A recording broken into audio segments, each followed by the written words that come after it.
I worked as an extra on in Harry Potter. I once did a party political broadcast. Hello, I'm Adam Pacitti from Cultaholic Wrestling, and you are watching Tom Talks Rubbish. It's the place for interviews, wrestling reviews, and so much more.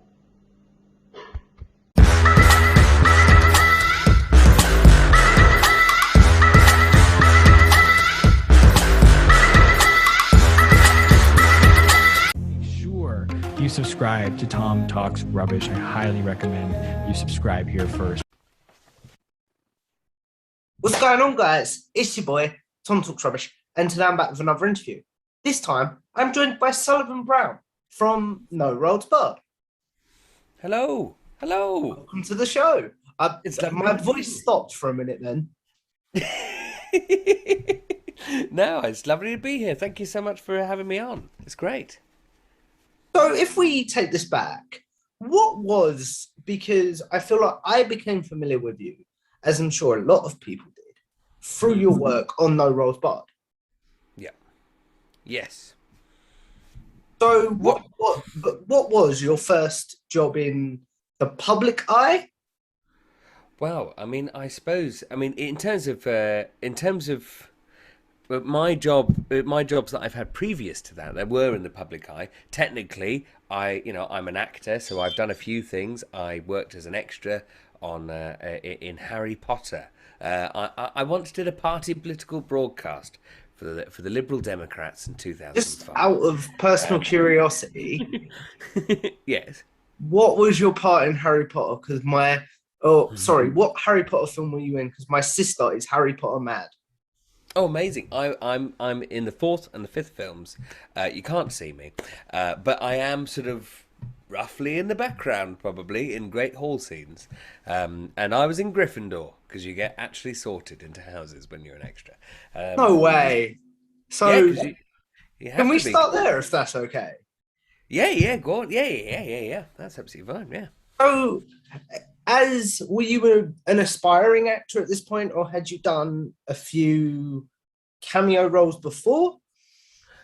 So at that point, I was probably about, 12, 13. I'd been acting since I was about 6, and I've been doing it professionally since then. So I essentially was weirdly long in the tooth for a 12-year-old.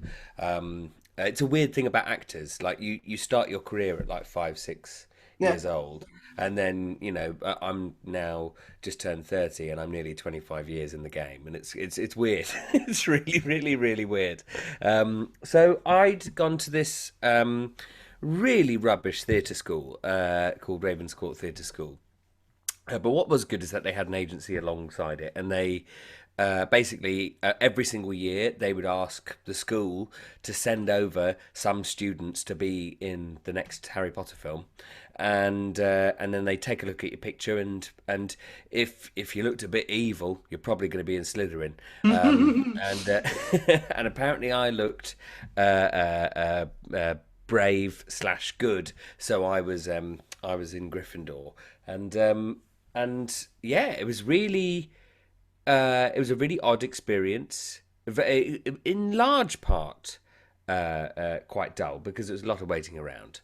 But being in the robes was fun, and meeting Emma Watson and Daniel Radcliffe and like that. They were nice people, so that was nice. But I didn't speak or anything or do anything interesting. I merely sat and pretended to eat food. That's Really? what I'm- Yeah, because you didn't want to eat the food on the set. The food was either plastic or horrible.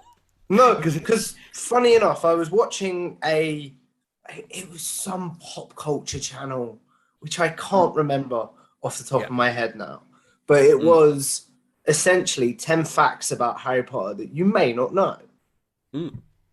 And one of them was the food wasn't edible. Yeah, yeah. In large part, yeah.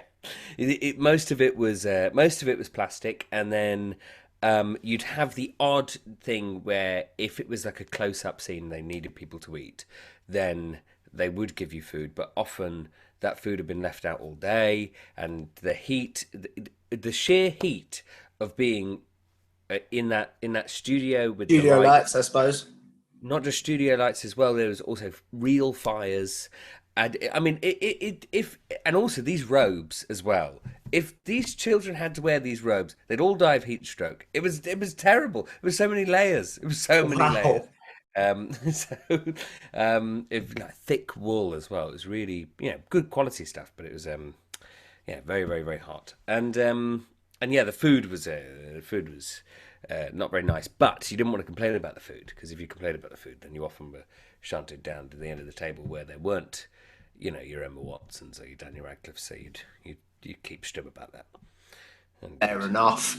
So yeah, this was at age 12, correct? yeah, 12, 13, something like that. Yeah, yeah, yeah. Yeah. Did you stay acting at that point, or was this sort of, oh, I've got to go to school, I've got to go get a proper job now? No, I'm still an actor to this day. So I then went on from there. I went to a very good theatre school. I went to the Brit School, which is known mainly for its musical talent. So Yeah. Adele and Amy Winehouse and people like that. But there's also a theatre strand. So I went on to do that. Then went on and did a couple of drama schools basically, and then graduated in 2015. And then many years later, sort of did lots of like really rubbish theatre for a long time. Sort of thought, well, I need to sort of get into the industry, maybe through writing or something like that. And then suddenly, out of the blue, my good friend Adam offers me this opportunity to be on No Rules Barred, and I was like, oh, well, that's great. What a lovely segue, my friend. I was just going to go there. So how how far does yours and Adam, I assume we're talking about Adam Blump here? Yes, yes, yes, yeah. How far does your friendship, relationship, whatever word you want to use, go back? Well, now it would be, I would say, I'm not entirely sure what year it was. It was about a year, or it was certainly around 2018/2019, one of those years. I'm not entirely sure which one. We met playing a role-playing game through a friend of mine called Dom Allen, who's on the show. Actually, people know Dom. Dom Allen. He introduced us, and I played this character called Spleen Victoria, who was a hideous, hideous creature who spoke like this. And I rolled for her appearance, and it's one of the great things in Call of Cthulhu you can do. And I rolled for her appearance, and it got the lowest possible score that you could possibly get. She ended up with 5 appearance, which meant that people would have to check whether they went insane when they saw her, because her appearance is so hideous. And Adam really liked that character, and we got on really well. So we decided, he was like, through Tom Burgess, who I knew better than I knew Adam, who was also there that day, I think. He was like, oh, why don't we meet up and play some board games together?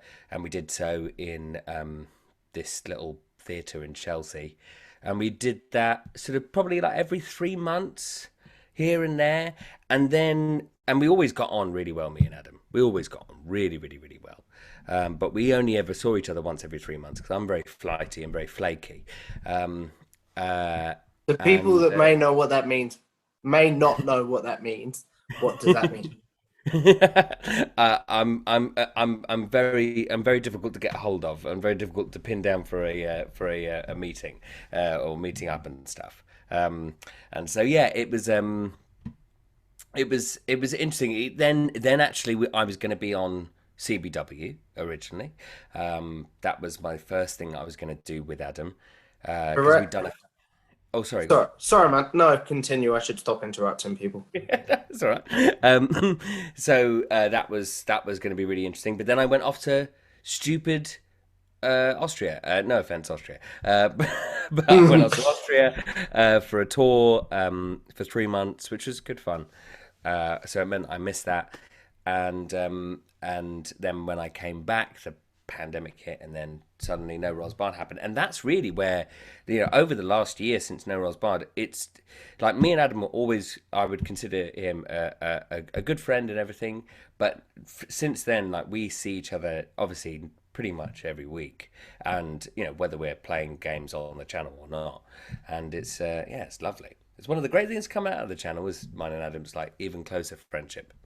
Really nice. But talking of board games, because that's what I originally wanted to have you on for before the whole Harry Potter conversation and acting conversation, which, believe it or not, because to peel the curtain back, I don't do tons and tons of research, purely because I find that if I do, I let the research dictate the conversation too much, if that makes any sense.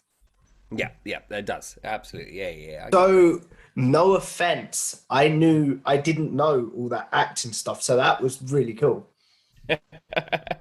No, absolutely. Yeah, I'm still an actor to this day, and yeah, I mean, I hopefully I think I'm going to be doing a show in Hounslow next year. So if I'll be advertising that on my Twitter. Everybody. Go follow the man. What was I going to say? But going back to board games, do you remember your first memory of board games at all? Yeah, I mean, it would have been Cluedo or Monopoly. I remember sort of like the branded Monopolies that we'd always get as kids. We had a Chelsea Football Club Monopoly. We had a Simpsons Monopoly. We had all sorts. And then Risk. I loved Risk. I loved Risk so much as a little kid. That I would play with my friends all the time. And I really, really, really enjoyed that. But yeah, I did enjoy board games, but I only knew the classics. I didn't know the vast... The fringe. Yeah, which is so much better. Okay, so have you kept up with board games throughout your life, or as they seem to have died out more publicly, have they died out with you? Interestingly enough, in fact, me and Tom Burgess talk about this quite a lot. That how ironic it is that I am known as an international board game personality, and yet until I went on No Rolls Barred, I didn't really know much about board games at all. Like I really, when I was a kid, enjoyed them a lot, and I still would say that I enjoyed them all the way through my adult life. But I didn't know anything about board games until I actually watched the videos on No Rolls Barred and started watching Adam's videos and played games with Adam as well. Like I did play a lot of games with Adam, to be fair. And played lots of role-playing games as well. But I hadn't played any like tabletop board games as such, really. And it's been amazing to see how great board games are and to like explore all that. And now I feel like I'm now known as sort of amongst my friends as this board game aficionado, and it's hilarious to me because I've only just learnt about it in the last year. But it's it's a wonderful thing. I love board games. You talked about as well the pandemic hitting and all of your meetups for board games stopping, but then no Rolls Barred happening. Not because of the pandemic, but during the pandemic. But yeah. Sorry, go on. No, go. Yeah, it was completely out of the blue. I remember seeing the channel come up, and being like, oh, and it was known then as Phenomenerd. That was the original name. Yeah. And thankfully that name change I think did make sense to No Rolls Barred. And I saw a couple of episodes where people were playing games, and I knew Blair, and I think I'd seen Laurie from Wrestle Talk stuff. Yeah, I'd seen him from CBW and things like that. So I'd seen like there were a few familiar faces on there, and there was a part of me that was like, oh, I hope that I can go on there one day. And it was a lovely surprise when Adam was like, oh, come on to the episode. And then to see the comments afterwards were just amazing. Like the community around No Rolls Barred is just the loveliest. So nice. Brilliant. And I'm a big fan of them. Fair enough. Because that's one thing that I've seen and have had a lot of other people talk about is when you bring in a new presenter, it's like, you change the status quo. I don't like this. It's a risky move. And by all means, I think when Adam first brought me in, I think he just thought, well, that's a person that we can have in every now and then. and then since then I've not been off a episode. Especially, there's that one Blood on the Clock Tower episode where I appear as a sock puppet, but all of the others, all of the others, I've not been off since. I will be off an episode relatively soon. This month, there's going to be an episode which hasn't got me in for the first time since like the third week of Let's Play of games. I'm not sure. Board Game Club. Yeah. So that'd be interesting. But yeah, it's a lovely community, and I'm really glad they took to me. And they're very kind. Yeah, that's very nice. I like that. That actually sounds quite cool. But we obviously talked about the pandemic hitting and the meetups for board games going away. But then you hear a lot online that during lockdown people were playing because they were stuck at home. Obviously, they were playing a lot more board games. Yeah, absolutely. Yeah. That's what I've heard a lot of, and also, with my friends, I found myself playing a lot more Zoom-based games and things like that. And obviously, everyone in the world was doing like quizzes for each other's, which is not the same as a board game, but it's similar gamifying and your time together. And like things like Board Game Arena is really, really good. If you're ever needing to play board games online like that, Board Game Arena is a great place to go to. And there's a few other websites that do it that are really, really good as well. But I can't remember them, so sorry, websites. But yeah, it's it was a really interesting thing, and I wonder whether the pandemic inhibited, or I'm not sure what the opposite of inhibited would be. Enhanced. Enhanced, that's it, yeah. Inhibited or enhanced the board gaming sphere. Because, as you say... Funny enough, that was just a question I was going to ask you. Yeah, because it's, but I think board gaming is definitely in a renaissance right now. It's at a point where people are really, really interested in it again, which they haven't really been since, like maybe the 70s. It's very, very, very interesting. And more and more, the amount of people that I know now who are like, who just I know completely separately to Board Game Club or anything like that. They're just friends of mine from work or actors and all something other who are just like, oh, I saw you did that channel. I really want to play this game. We should play that game together. And I feel like it's coming out of its niche a little bit, which is nice. A bit like D&D did as well, to a certain extent, over the last 10 years. Yeah. You talked about in the beginning there, you only knew the classic board games. Yeah. Do you think that because people only know the classics, and to be honest, sometimes some of the classics can be a bit hit or miss, that's why sometimes board games don't take off with people? 100%. Absolutely 100%.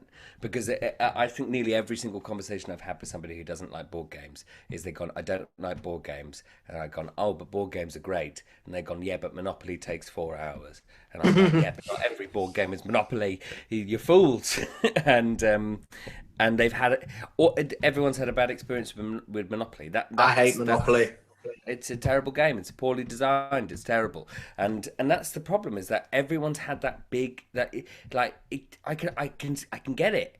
Like, if everyone's first film was a film that went on for like 5 hours and wasn't interesting for like 2/3 of it, for the last 2/3 of it for them, because the story sort of disappeared really, then yeah, people wouldn't like films either. And that's the problem with Monopoly. It's ruined everything. And so once you sort of go, no, there are games that do Monopoly but well. There are games that do Monopoly and they don't last 4.5 hours and they don't last 5 hours, and players don't get eliminated, and it isn't obvious that one person's going to win before everyone else, and it isn't just down to luck. So don't worry, there are games like that. Play Ticket to Ride with me, or Lords of Vegas, or whatever, or Chinatown, or whatever, all of these amazing games that are just infinitely better. That usually gets people on side. What is the one board game that you use to get your non-board board game friends into board gaming? You know what? It's funny actually because I think the one that is probably the easiest to do because you can do it wherever you are. You don't need anything. Is Werewolf, and I don't think Werewolf is a particularly amazing game. It's still got player elimination and things like that, and I think there's certain problems I have with Werewolf in terms of the way it runs, and I think Blood and the Clock Tower does Werewolf, but 1,000 times better. But if I want something that's a little bit different, that a lot of people who aren't actors, it's a very common actor game, so a lot of actors will have played it, but people who aren't actors haven't played it. So everyone's a little bit like, oh, this is interesting. This is an interesting new game. There's a little aspect of sort of role playing to it to a certain extent, and it's all quite low stakes. So you can get a game done in about half an hour, and then you can start a new game, and it's fine. But people still care about it a lot. So I think actually Werewolf is, although not my favourite game, is probably the first game that I would go for in terms of trying to get people on board. Or if I wanted to cleanse them of the horrible experience, Monopoly stink. Yeah, exactly. I would give them a Ticket to Ride because I think that's the perfect palate cleanser of that. You get all of the fun of Monopoly, but without any of the rubbish.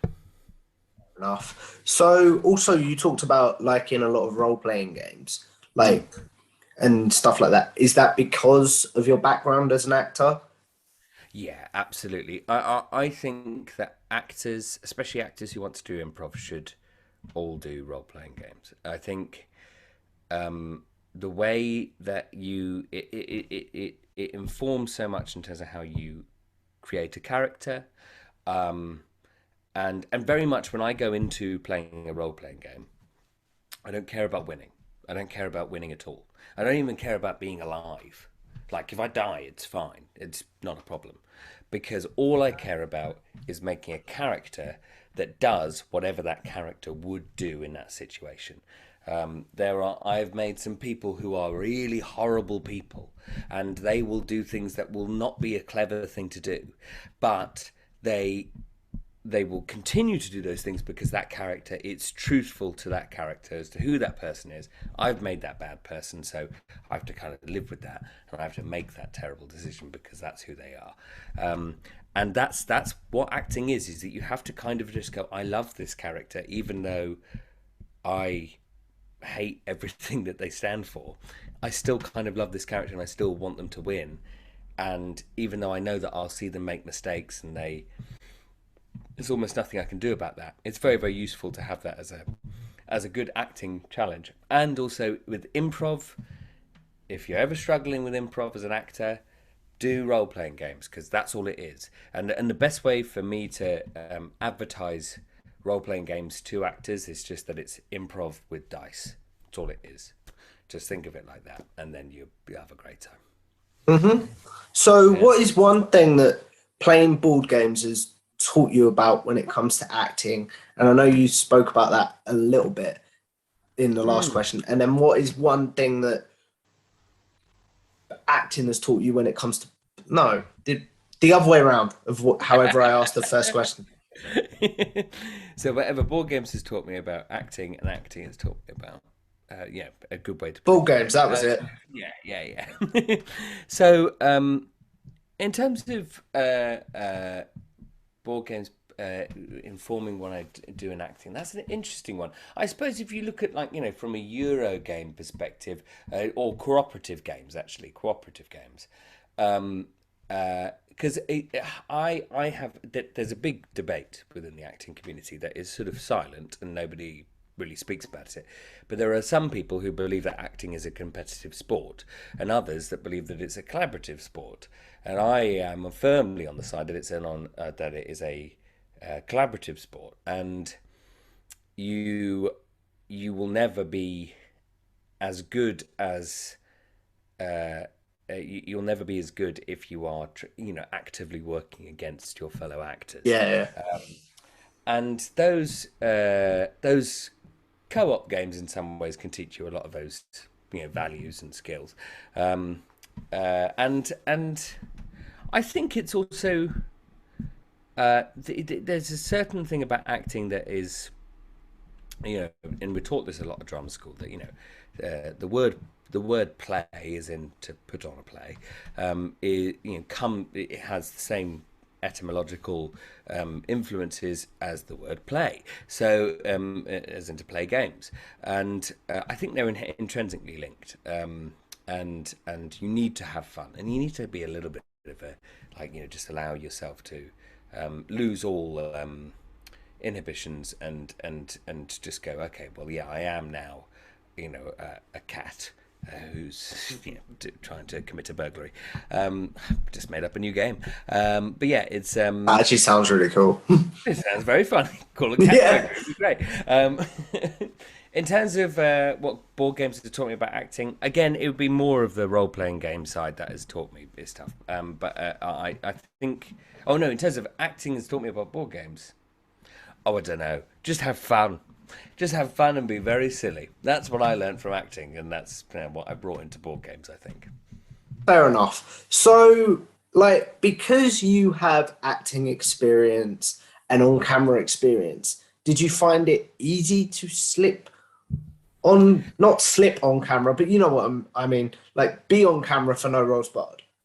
Yeah, it was really interesting actually, because I've been, as I say, acting since I was very, very, very little, and I when I first went on, I was probably nervous for about the first like 5 minutes, saying hello, introducing myself, doing a few bits and bobs. I was probably nervous for about 5 minutes, and then after that, I completely forgot that anyone was watching, and I think it's an interesting one. Recently we've been doing talking heads, which is little snippets where you're just talking to a camera, just saying about the game that's going on.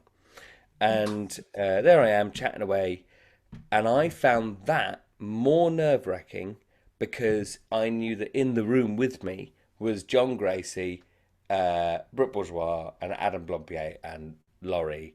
And I was just sitting there, and I was like, why am I more nervous about four people who I'm close to, but, they're not going to judge me if I do a bad, it's going to be fine. Like, it's no problem. If I do a really bad talking head, they'll just press record again. It'll be fine. Why am I more nervous about those people than I am about the tens of thousands of people that watch every week? But I'm just not. I don't find that nerve-wracking whatsoever, that people watch, and it's really interesting. Even when I'm on stage, I don't really get that nervous. I get nervous a little bit beforehand, and then when I go on, it's fine.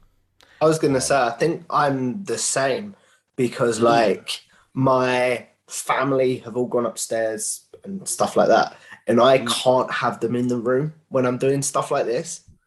But Course, yeah. don't care like if I get a hate comment or something. Like Oh yeah, that's yeah. weird. Yeah, it's really weird. It's really weird. I was never worried about the hate comments, and thankfully, very few have come in. And then I did get the odd one, but they've all been very funny. So I've got to take my hat off to them. I really enjoyed them. So Fair enough. I found them hilarious. Oh, sorry, you're giving me the giggles now. It's No, great. No, uh, big as I say, like I was like, I need the kitchen this evening. You're all gonna have to go upstairs. I can't record with you all in the room. It's horrible. Oh, totally. Yeah, yeah. It's the worst. It's the worst thing. I remember one of I think it actually is the reason why auditions are very, very, very difficult is that you are trained as an actor to go out in front of hundreds of people and perform, and maybe thousands or maybe With millions. auditions, I suppose you're only with like 3 or 4 people. Exactly. Maybe even one. It's really, really like pressured because of that. Um, and yeah, practicing auditions as well, even like in front of partners, and like Brooke has had to do some self tapes for me, and That's your partner, I assume. yes, yes, yeah, yeah, and yeah, I'm just I just crumble inside. because I just can't deal with it. But somebody I know is watching. Like, I take my hat off to those interviewers that choose to do, I suppose, is live interviews the right phrase, in front of an audience? Oh yeah, yeah, yeah. Like Kenny Ellen or McIntosh. someone like that. Or Oh even yeah, Kenny well, McIntosh, yeah, exactly. yeah, yeah, yeah, yeah. Yeah, I think it's quite fun. That I see. I would find that personally the most fun way to do an interview. Is like in front of a big audience and have the Oh, big instant reaction. audience, yeah, Yeah. but smaller and like, Mm. say 5 or 6 people, I'd be like, I don't know what to say. No, no, no, no. Yes, that would be very difficult. That would be a strange format for a show, though. To be fair, we're going to do a show with only 5 audience members. But yeah, it would be yeah. I've done a show once. I did a show up at the Edinburgh Fringe, where our audience was a maximum. It could not be any bigger because the room was so small. A maximum of 15 people, and that was really weird, but it was great fun.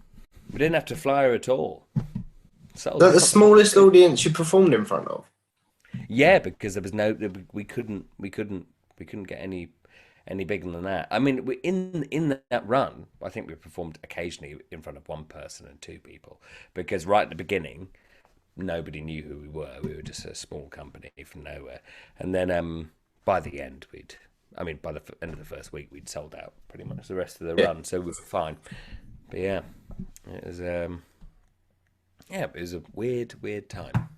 Now that you've done YouTube stuff, what do you Mm. take from doing YouTube stuff into your acting?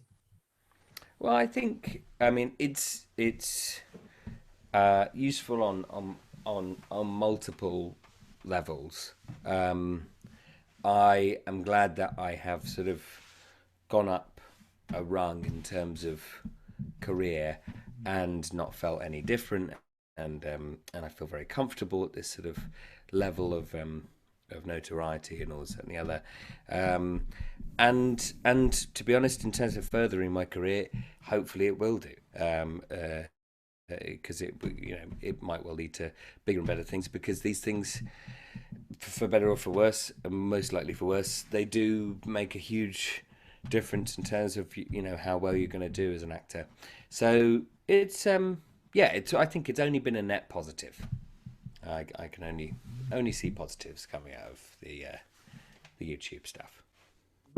So, normally at this point, I'd ask people what do they do to get in the zone to record, and I will ask you that, but I'm curious to know when you have a character, what do you do to get into that character if you're going to be on stage or it's going to be recorded? That's very interesting. So every actor has their own process, and for me, it's all about the body and the voice. There was a great acting practitioner and also a dancer called Laban, who came up with these things called Laban movements, and it it informs the way that movement is. It informs the character's feeling. Some people move like a dab, for instance. They're flighty and they're direct, and then there's other people who are like they feel constantly like there's a ringing inside them. So it's like you're wringing a towel, and there's just that feeling of constant slow tension. That really, really, really helps. And then the voice is always really useful as well. And so, I'm very lucky. I've been able to learn lots of different accents, and I think I've got a bit of an ear for it. And so I can do about 30 odd different accents to a sort of professional standards. That's very Okay, useful. I'm from Essex. Can you do a good Essex accent? I can't do Essex, but I could do London, I could do East London, which a lot of Essex people sound like nowadays.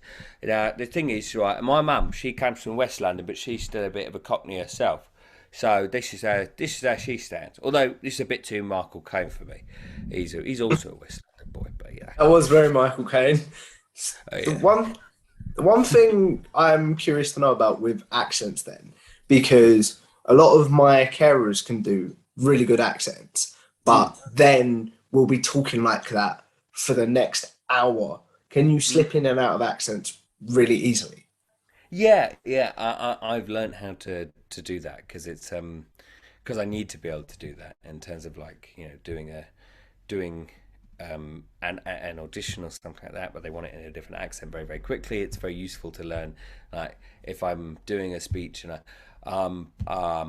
being a Scotsman, I'm from Glasgow or something like that. I want to be Scots in one take, and then the next take they want me to be Irish, so I'll have to be Irish now, and that's completely different. So you got to be doing that and making sure that it's all sounding correct.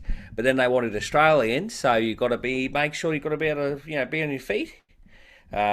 And then from Australia, also they can sort of they can move into each other quite easily. If you go from Australia to you got to make yourself a little bit more clipped. You got South African, and like I'm from Joburg down in South Africa, but I lived in Clapham for the last 25 years, and so yeah, it's very That's easy. really cool.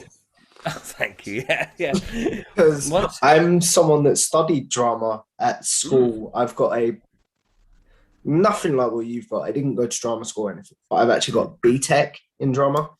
great, lovely. I actually I also have a BTEC in drama. Fair I think the enough. BTEC's better. So, but I loved acting, like Mm. love stuff like that. And what is your favorite part of acting then? Um, I think it's that moment, and it's very rare that you get this because there are so many roles out there that are just terrible. Um, but there's a moment often in a play that you'll get that you just look out at the audience and you can take a pause and you just know that you've got them all listening to everything you say. And that moment that's everything. That's what makes acting. And then you can make them laugh as well, and that's very fun. I suppose for people that don't know, I was doing that because it's Mm, like you've got them wrapped around your little finger, sort of thing. exactly. Exactly. Yeah, yeah, yeah, yeah. And they just want to see you in that moment. Tell them the story, the next bit in the story. What's your biggest role that you've had so far? Oh, that's a really good question. I don't actually know. I suppose a couple of tours I did. I think I can tell you the best role I played. Okay. Um, that is probably a more interesting answer because I don't think I've had that particularly big Actually, role. before you say that, can you just clarify for me? Are you mainly a stage actor or have you done TV stuff as well? I've I know done you main. did the Harry Potter stuff, but Yeah, yeah, yeah. So as an adult, I've done mainly theatre. When I was a younger kid, I did more TV and film. And then yeah, growing up as an adult, coming out of drama school, mainly done theatre. But bloody hell, every theatre actor wants to do TV and film because it's and so then free. I suppose every theatre actor, sorry, every TV actor wants to do theatre. No, that isn't the case. Really? TV, yeah, no, TV is just easier and you get more money. Fair That's enough. they're, That is brilliant, they're a actually. very yeah. It's really easy. You do it like 2 or 3 times and then you get to go away and you never have to say the line again. The thing is that so it is a commonly held misnomer, and I will ask all of the viewers at home to please never ask an actor if they are a TV or theatre actor because they don't Sorry. exist. No, no, no, no. It's not your fault. Not your fault. It's society's fault. Damn it. But no, there is no sort of separation. There's very rarely a separation where they have somebody who's a theatre actor or a TV actor. It just doesn't exist anymore. It might have existed once upon a time, and certainly you get like the odd person who's like Mark Rylance for years considered himself only a theatre actor. Because he had enough money to be able to do that, and then he moved into TV and film, and now does Spielberg films all the time. But yeah, pretty much every single actor it would consider them would want to be in TV and film. But yeah, I've done more theatre, definitely. As I say again, I don't do a lot of research just because I find that it controls it too much, and that might be wrong. But for some, that's what works for me, you know? Oh no, and absolutely don't feel bad about it at all, because everyone who's not an actor who's asked me about acting has asked me that question, and I've always had to explain to that person, whoever that may be, oh, by the way, that doesn't really exist. It's a bit like saying, are you, oh, you're an accountant. Are you an exclusively a successful accountant or a not very successful accountant? That's sort of like what it's like. I suppose it's like saying, are you a, I'm trying to think, like, I'm trying to think of a normal job that you could relate it to. Yeah, it's difficult. Acting. Yeah, I couldn't think.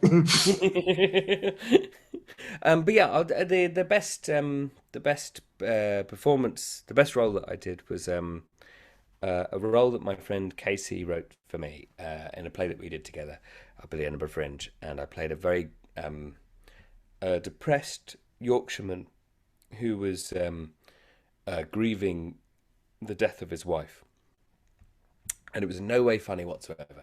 No funny jokes in it at all throughout the whole show. It was just serious, and it was great. I loved it. I think it was the best thing I've ever done. Definitely. Serious roles or comedic roles? I actually prefer playing serious roles. Funnily enough, even though I do consider myself a comedian in many ways, I actually do prefer serious roles. Comedic roles are really fun, and I think for film and TV, I prefer comedic roles potentially, because you get them done and it's over with. But if you're doing it for a play, you want to kill someone after like 3 nights of doing it, because you're just like, I can't do this anymore. These jokes aren't funny for me anymore. Yeah. They're just not. And so serious roles for me in terms of theatre. Are you at the stage with your acting career that you can read scripts and be like, sorry, agent, I'm going to pass on this? No. No, not at all. In fact, my agent is largely unaware that I even am a minor YouTube personality, which is a little bit bad on their part. But no offense, agent. But it was what was it? Yeah. So to get to that point, you have to be extremely successful. You can turn things down if you really, really, really don't want to do them. I've been offered auditions where I've said, no, I'm not going to do that, because that's a little tour. It's a tour around schools. I don't want to do that. It's not going to further my career. It's not going to help me. I'm not going to do it. But other than that, unless you're like crazy famous, you can't really turn down script, and you don't get sent the scripts in the first place. So it's because I suppose you have to do a lot more auditions. Well, basically, there are too many actors and not enough parts. That's essentially the problem. There are, at any given time, 80% of actors are out of work. That's how bad it is in terms of acting, and that's only got worse since the pandemic. So that answers my follow-up question. yeah, it's so bad. The theatres have, they're buggered, but hopefully they'll get better one day. Hopefully. Are you, because of the state of the theatres, are you glad that you've got No Rules Barred to focus on now? Hugely, absolutely. I mean, I honestly, No Rules Barred, I think is definitely a really, really good point for me to be able to go to professionals within the industry and go, hey, listen, there are people who watch me every week being very silly, and I would love for you to put me on other shows where I can be very silly as well. And I can continue to do No Rolls Barred and also to do these other shows as well. I think it's a really good opportunity doing No Rolls Barred, and it's also just the most fun thing in the world. I remember when I first got the first call sheet for No Rolls Barred, which is basically like what your day is going to look like. Yeah. And Adam sent that along, and it said like, get there for 10, and what I want you guys to do is to play some warm-up games. And I was like, this is the best thing in the world. Like, the first task that we do is play warm-up games, then we go and play some games, then we have lunch, then we play some more games, and then we finish the day, and we'll probably play some more games. It was great fun. Oh, it's so much fun to film in person. Have you found, though, that because a lot of the wrestling personalities that I've spoken to have said that now that they're covering, quote unquote, wrestling, they can't watch it for fun? Have you found that with board games, that you can't play them for, not fun, because I assume playing board games on YouTube is fun, but do you know what I mean? You can't play them outside of the YouTube sphere. It's very funny, because I would think that would be I think that would be the natural inclination, is that playing them on on YouTube, you wouldn't want to play them outside of it. But actually, I've played it way more. If anything, I played more board games, and I've it sort of had more days, long days, where me and Adam are just playing board games with like Brooke and others and everything, and Tom and everyone, and it's been like so lovely. But I think what it is that wrestling is so constant. It's pretty much every day of the week. Pretty much. Yeah. And then once you and sometimes it's going to be even more than that, because it might be a big pay-per-view. It might even be WrestleMania, in which case the WrestleMania weekend's insane. So you've got all of these things that you're just going to get burnt out, because there's also no stopping wrestling. There's no off season. There's no time. I'm a big football fan. I love football, but I'm really glad that it isn't every day of every week, of every month, of every year. I mean, I couldn't. I think that'd be too much.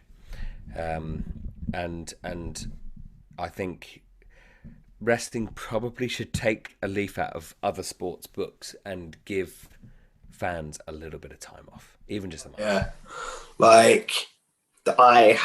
this isn't going to go out for quite a while, I will just say that. So this point will be irrelevant. We've had a pay-per-view, two pay-per-views from two different companies back to back in the last couple of weeks. And it's like, I don't want to watch wrestling anymore. I'm bored of this now. No, yeah. And if you're covering it, that's you're forced to, essentially, because you have to. If you're not up to date, then you're completely out of the loop, and it's really, really tough. I think it must be very, very, very hard for people who are actually wrestling journalists. Very, very, very difficult. They do a really, really difficult job, and I think there will always be something that is intrinsically fun about watching wrestling when it is really, really, really good. I fear for them. Not fear for them. I feel for them rather when wrestling is bad. Fair enough. Which can be terrible sometimes. What was I gonna say? I suppose because, like you say, with wrestling and it being constant, you can put a board game away and it's gone, not out of your life, that's the wrong phrase, but you can put it away in your board game cupboard and it's gone until you get it out again. Yeah. If board games were I'm trying to think how to phrase this, basically, if board games became mega popular again, do you think you might struggle to play them as often? I think, yeah. I mean, if I was doing a 9 to 5 that involved board games in any way, and me playing them, I think eventually there would be a point where I would crack and I'd be like, okay, I can't do that anymore. If I was, if I was recording Board Game Club every day of every month, I think I would go crackers. So it's an interesting one. I think overexposure of anything is going to do that to you. Basically, if you get too exposed to anything, you can have too much of a good thing. Basically, that's the moral of the story. Yeah. Wrestling or board games or football or whatever. And this has been a very good thing. I'll say that. I've really enjoyed this. Same here. So as we wrap this up, because I like my interviews to go roughly about an hour, Yeah. I'm just going to ask you, this is a round that I call generic questions. You've probably been asked them a lot in interviews and stuff like that. But selfishly, I want to know them. Does that make sense? Absolutely, yes. Absolutely. Role that if you were offered, you'd take it straight away in acting. Oh, that's a really good question. It's so difficult because there's so many. The Doctor from Doctor Who. I'd take that straight away. I just think I'd have a really good fun time doing that. I was trying. My brain went then. The role that you feel like people remember you most for. Oh well, in terms of my acting career. Acting career, yes. I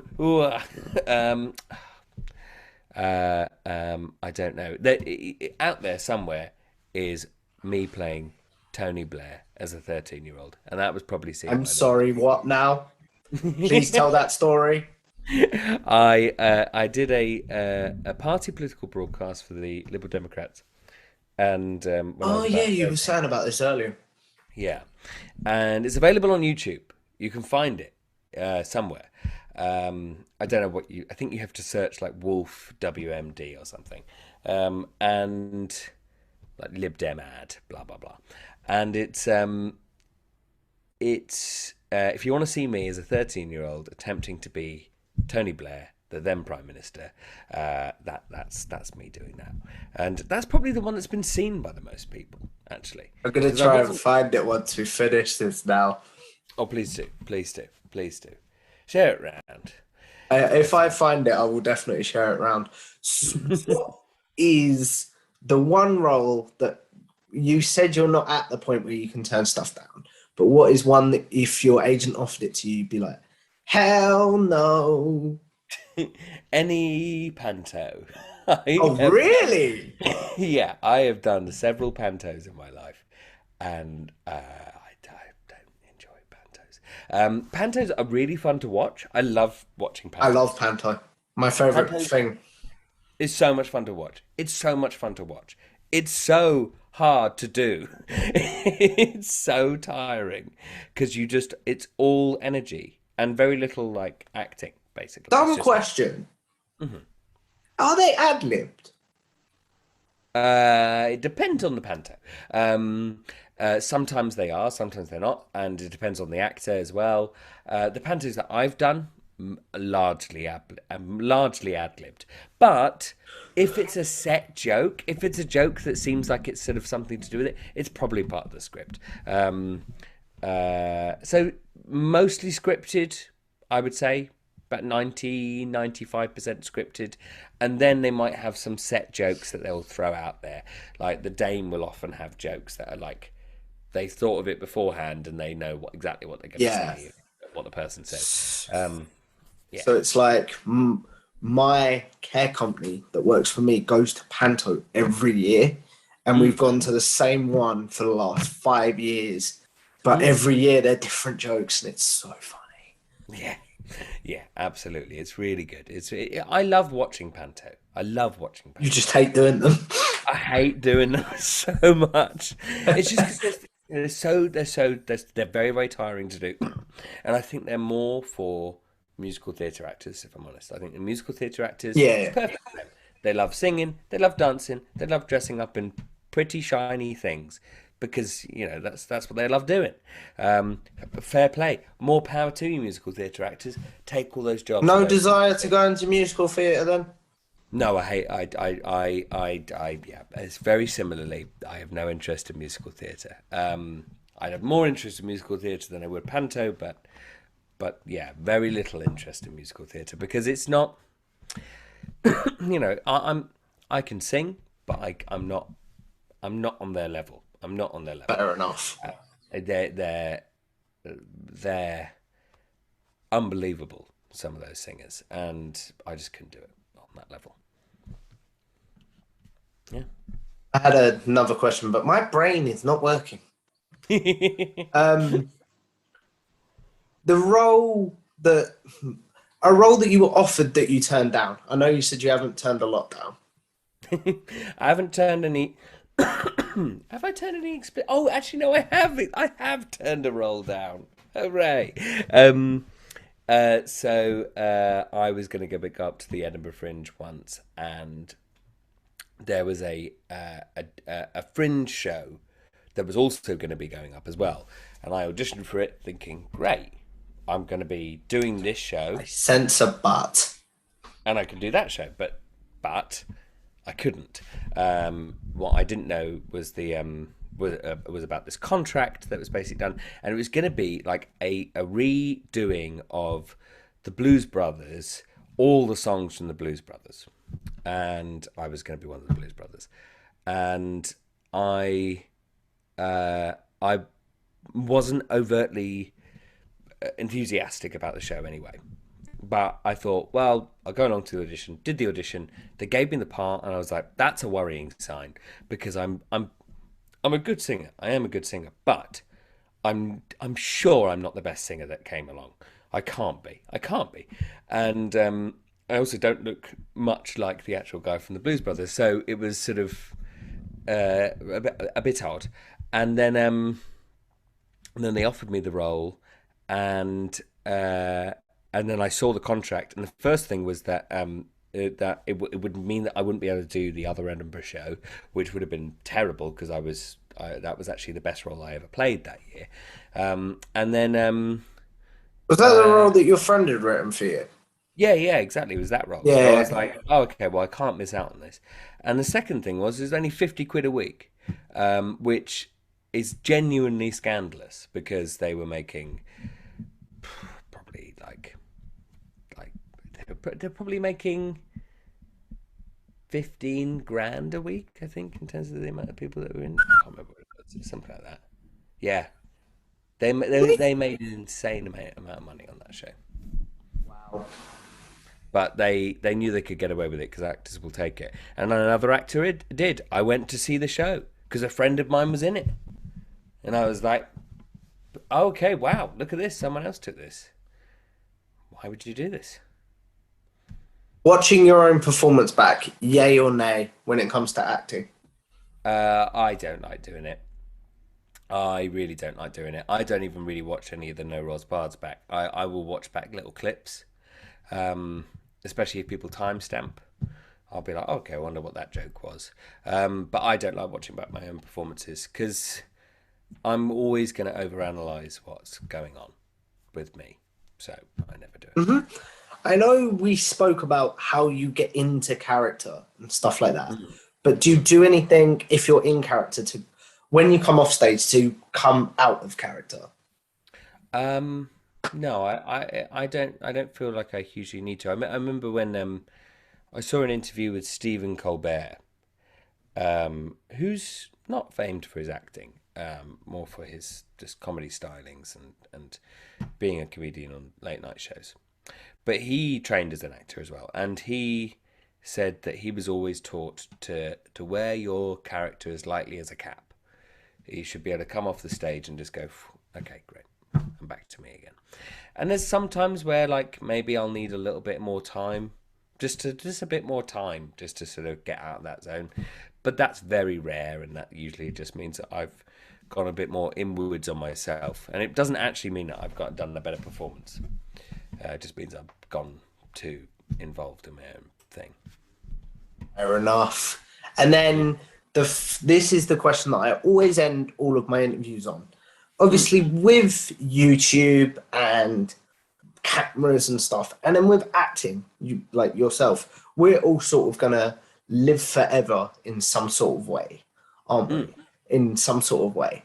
But then this is like a 4-part question, because what is one role that from your acting career that if people want to know your work, they should check out? And then what is one that you're like, don't watch that, that is cringe, or I've changed a lot since then? And then same questions, but for no roles barred as well. Okay, amazing, great. I love that question. That's great. That's brilliant.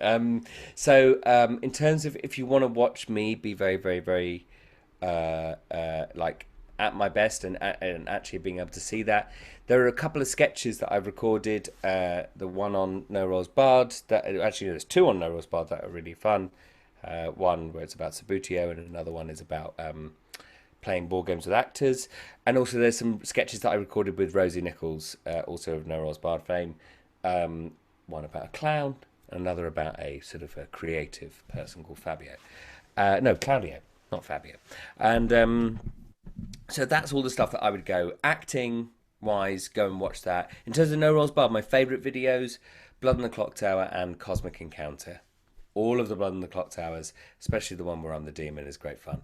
But also the Cosmic Encounter episode is great fun. In terms of what I don't like, in terms of my acting career, I did some terrible music videos. Now, I hope my friend never sees this. I love him dearly. He's a lovely, lovely, lovely friend. I'm not My videos only get limited views. You're fine.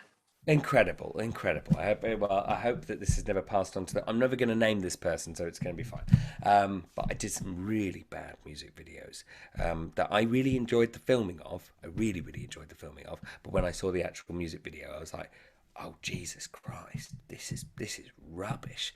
And it was really rubbish. So please don't find them, everyone, but you won't be able to because I'm not telling you the name. And my least favorite. You tell me off camera. Yeah, I mean you won't enjoy them. Fair enough. So you'll watch them and you'll be like, okay, yeah, no, Sullivan was right. These are poorly made. And actually, in terms of like, there's no episode of No Roles Barred that I regret or I'm like upset went out or anything like that. We generally have a really, really good system where we're basically like, if anyone's upset with anything that happens during an episode, then we just go, all right, guys, I'm not happy with that. Let's retake that. That has basically never happened, by the way. It's usually just totally just free-flowing and fine. Yeah, there's nothing that I hugely regret. I think there's the only game that I think that really didn't translate well for a video was the Skull video, which is a shame because it's a great game, Skulls, but just did not work on camera. But yeah, check out, in terms of like checking out No Roles Barred videos, also Telestrations. That's great. It's great fun. Was just going to say as well, before we wrap this up, plug away, sir. Oh yes. Do check out No Roles Barred and all of the parts. Link in the description for the pinned comment, by the way. Ah, fantastic! Thank you so much, and check me out on Twitter. I saw that there was a couple of Twitter and TikTok as well. There was a couple of Twitter questions. Somebody asked, "How did Sullivan meet Heimlich?" He's fictional, so it doesn't matter. I was going to ask you about that, but because I'm just getting into No Roles Barred, I didn't know what that was, so I didn't want to ask it and come across a bit like stupid. It's even more niche as well because it's not even just no Roles Barred gag. That is a niche joke about my TikTok, which I occasionally post on, and it is mainly me pretending to be an Austrian fitness personal trainer called Heimlich Maneuver, who is a horrible, horrible man who thinks he is a cute, skinny boy, but he is not, and also doing fake science facts, and there was another question from Adam Pearson as well. That was very good. But much love to Adam Pearson, because I can't remember your question, but much love to you. Oh, I know which one it was. How do you want to see Nose Rolls Bard help board games grow and stuff like that? Well, hopefully it just gets the word out to more and more people that board games are really fun, and they're not just something that you're forced to do with your family at Christmas, and you can bring a more fun board game to your family, and everyone will love you. That's the moral of the story. To be honest, I think that's a lovely way to end it, man. Thank you very much, mate. So I will say for myself, if you like this video, please like, share, and subscribe. Leave a like, share this video around, help the channel grow, and I will see you in the next one. Bye.